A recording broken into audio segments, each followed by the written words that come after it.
Assalamualaikum warahmatullahi wabarakatuh.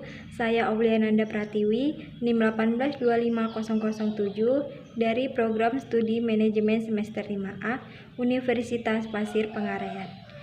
Kali ini di video saya akan menjawab soal, yaitu sebuah soal akhir semester mata kuliah Teknopreneur, dosen pengampu Bapak Purwantoro, SE MSI. Baiklah, saya akan menjawab soal nomor 1, yaitu jelaskan apa yang membedakan produk Anda dengan pesaing. Menurut saya yang membedakan produk kami dengan pesaing adalah biasanya bakso hanya diolah menjadi bakso kuah, bakso crispy, bakso bakar, dan lain-lainnya. Nah, di sini produk kami yang kami buat yaitu diolah dengan cara digoreng. Produk basreng kami termasuk produk yang tahan lama untuk dikonsumsi. Selain itu, basreng ini memiliki varian rasa yang berbeda dengan olahan bakso lainnya. Nah, dalam proses pemasarannya, kami juga menggunakan cara diferensiasi produk, karena diferensiasi produk ini sangat penting untuk memberikan kontribusi terhadap persepsi pembeli bahwa tidak ada merek yang serupa dengan produk yang kami pasarkan. Diferensiasi yang kami lakukan ini yaitu berkaitan dengan cara membangun strategi pemasaran dalam berbagai aspek di bisnis kami. Baik, selanjutnya soal nomor 2, yaitu apakah produk Anda memiliki hal yang membedakan sehingga patut dipertahankan?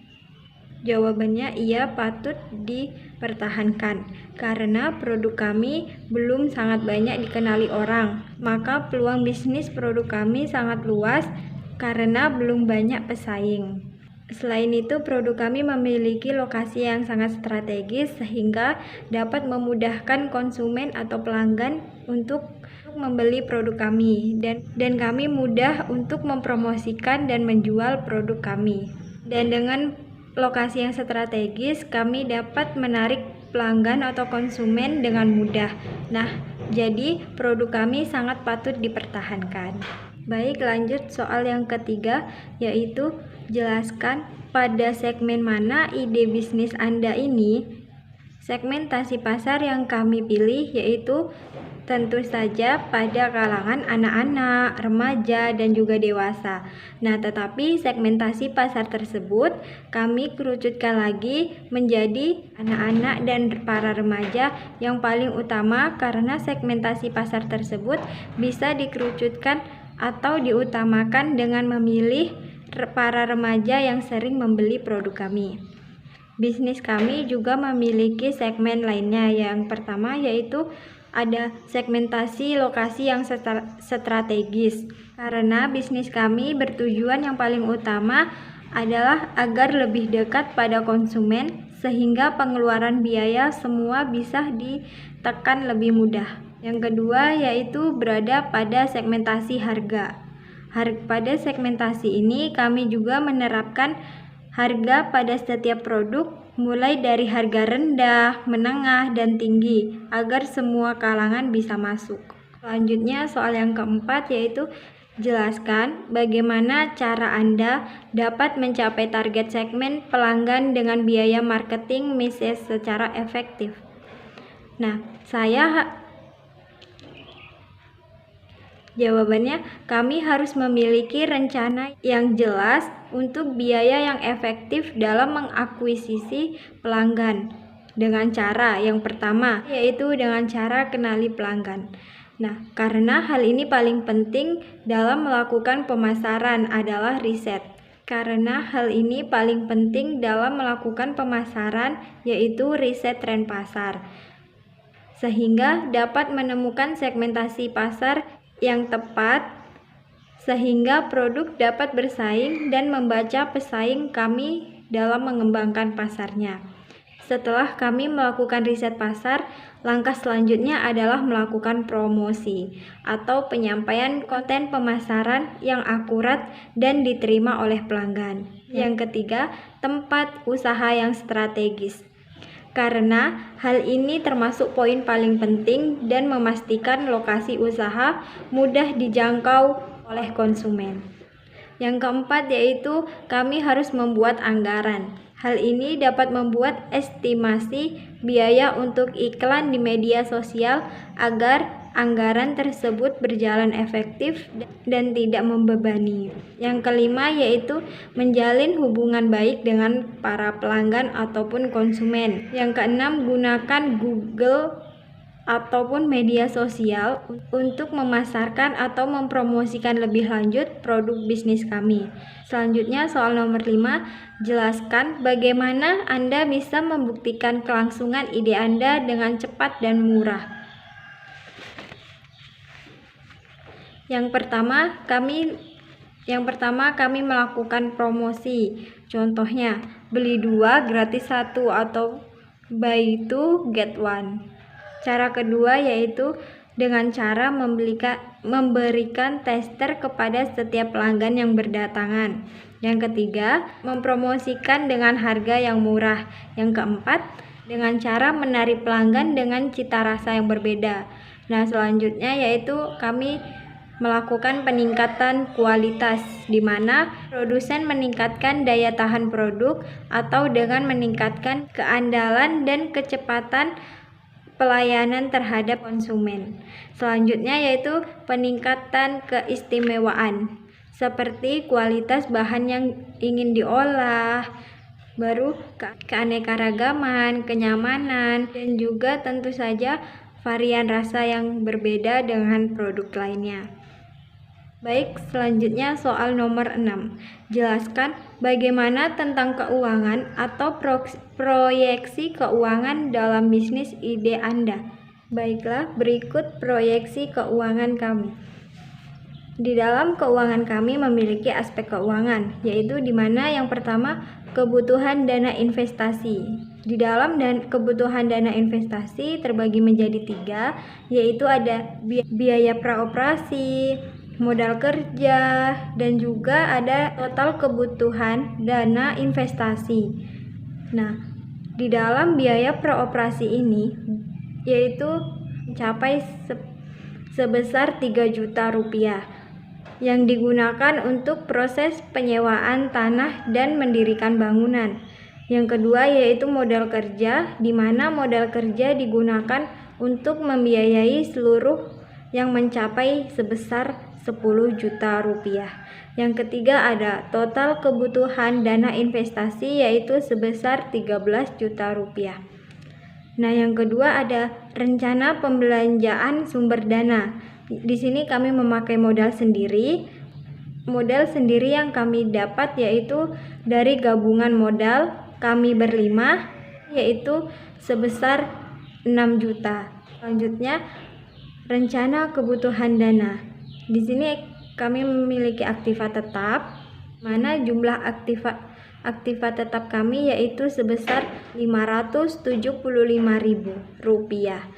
Nah, di sini kami juga memiliki aktiva lancar, di mana aktiva lancar yaitu berupa kas, bahan baku, bahan perlengkapan. Nah, dari jumlah aktiva lancar kami yaitu sebesar 10 juta rupiah. Jadi jumlah aktiva tetap kami sebesar Rp575.000. Jumlah aktiva lancar kami sebesar 10 juta. Jadi total aktiva kami sebesar Rp10.575.000. Proyeksi keuangan kami yaitu ada 3 tahapan. Yang pertama yaitu penjualan per hari. Nah, penjualan per hari kami mencapai sebesar Rp2 juta. Sedangkan penjualan per bulan kami mencapai Rp60.000. Nah, yang terakhir yaitu penjualan per tahun. Penjualan per tahun kami sebesar Rp720 juta. Nah, itu tadi aspek keuangan ataupun proyeksi keuangan dari produk kami. Selanjutnya soal nomor 7. Jelaskan seperti apakah profil calon pelanggan Anda. Setiap bisnis pasti mempunyai calon pelanggan dong ya. Nah, calon pelanggan kami yaitu seperti anak-anak, remaja, dan juga dewasa. calon profil pelanggan kami. Yang pertama yaitu ada anak-anak, yang dimana dalam hal ini anak-anak dari TK sampai SD menjadi salah satu segmen sasaran kami. Karena yang pertama anak-anak cenderung menyukai makanan yang gurih dan juga menarik tentunya. Yang kedua yaitu produk kami aman dikonsumsi oleh anak-anak sehingga orang tua tidak perlu khawatir terhadap jajanan anak-anak yang dibelinya. Yang kedua yaitu ada para remaja. Selain anak-anak, para remaja juga calon pelanggan kami, mulai dari para remaja SMP sampai ke para remaja SMA. Alasannya karena yang pertama, 8 dari 10 remaja yang suka ngemil, mereka berpendapat bahwa basreng kami merupakan jajanan yang sangat enak dan cocok untuk ngemil. Selain itu juga higienis dan harga sangat terjangkau. Yang kedua yaitu produk kami bisa dijadikan rujukan daftar jajanan pada saat piknik, nonton drakor, dan juga nonton TV. Yang ketiga yaitu ada para dewasa. Para dewasa yang kami maksud yaitu termasuk mahasiswa dan juga masyarakat umum. Masyarakat umum yang kami maksud adalah para semua golongan, baik menengah ke atas dan juga menengah ke bawah. Hal ini karena yang pertama, harga produk kami sangat terjangkau. Yang kedua yaitu rasa yang tidak kalah dengan produk lainnya. Baik, selanjutnya soal nomor 8 yaitu jelaskan perhitungan berapa lama bisnis, bisa produk maupun layanan Anda bisa hidup atau mempunyai lifetime di pasar. Jawabannya, berapa lama bisnis, bisa produk kami diperkirakan tidak memiliki limit waktu karena tergantung dengan perkembangan dan inovasi setiap tahun yang akan dibuat. Otomatis dengan adanya tambahan inovasi dapat membantu umur hidup produk, termasuk dalam mengkaji break-even point-nya, sehingga jangkauan umur tanpa limit dapat terlaksana. Namun, dalam tahap pertama, awal diperkirakan umur hidup selama 3 tahun. Jadi, semakin sering seorang customer membeli produk dari bisnis kami, maka nilai customer lifetime value-nya akan semakin meningkat. Dengan mengetahui nilai customer suatu bisnis, bisa mengevaluasi kekurangan lalu mengambil kebijakan terlebih agar dapat profit yang maksimal. Selanjutnya soal nomor 9. Jelaskan bagaimana tahapan dengan mengeksekusi ide bisnis Anda. Kita sebagai pembisnis tentu saja harus mengetahui bahwa mengeksekusi ide bisnis itu sangat cukup berat. Hal ini dikarenakan ide sekreatif apapun akan sia-sia kalau tidak ada gerakan untuk mengeksekusi idenya sendiri. Nah, langsung saja tanpa basa-basi, saya akan memberikan tips agar memudahkan Anda mengeksekusi bisnis Anda. Tips yang pertama, yaitu Anda harus mencatat ide Anda. Maksud dari mencatat ini yaitu Anda harus mencatat ide Anda sebelum ide Anda hilang dari pikiran Anda. Nah, karena di era digital ini semakin sedikit alasan kita untuk tidak mencatat ide tersebut. Dengan cara tips yang pertama yaitu mencatat dapat menyelamatkan Anda agar ide kreatif Anda tidak terbang begitu saja ataupun hilang dari pikiran Anda. Tips yang kedua yaitu dengan cara membuat rencana dengan matang. Tips yang kedua ini dapat menjabarkan ide-ide singkat Anda menjadi ide-ide yang sangat besar.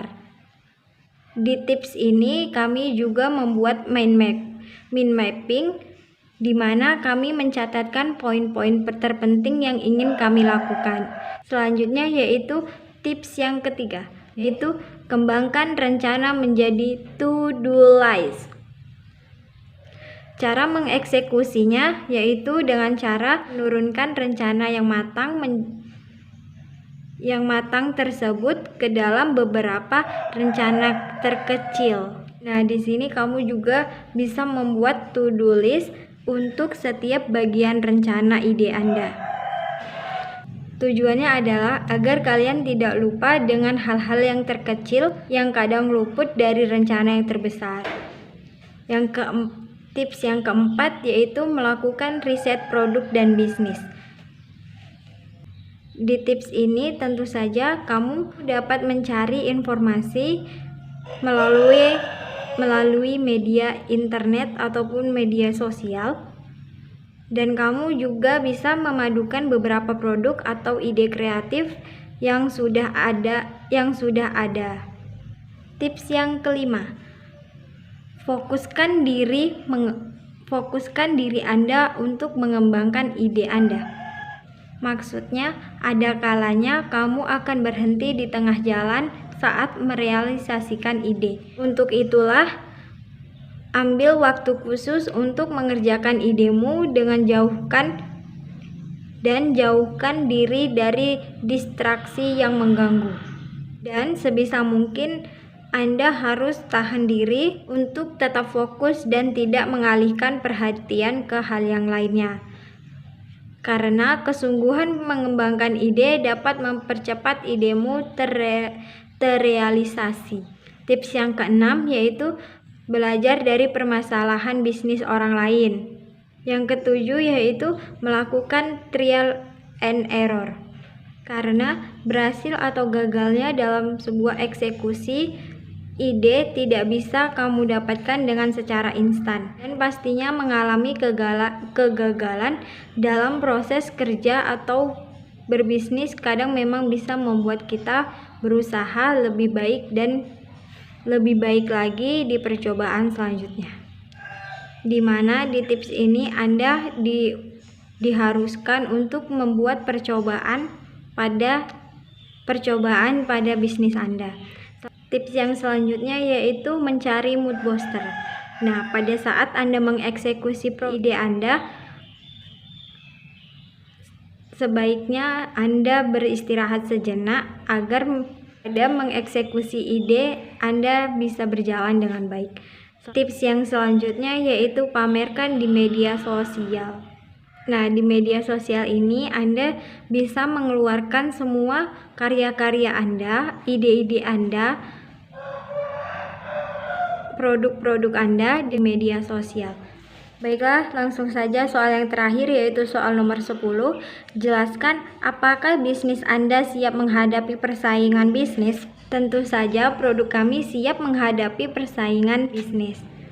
Karena mau gimana pun dalam berbisnis pasti ada yang namanya persaingan. Kita juga harus update dan mengikuti perubahan yang ada. Nah, dengan adanya persaingan bisnis ini dapat memberikan kami banyak manfaat dan kami pun semakin terdorong untuk meningkatkan produktivitas dalam bisnis kami. Baiklah, cukup sekian jawaban dari saya. Saya akhiri. Assalamualaikum warahmatullahi wabarakatuh.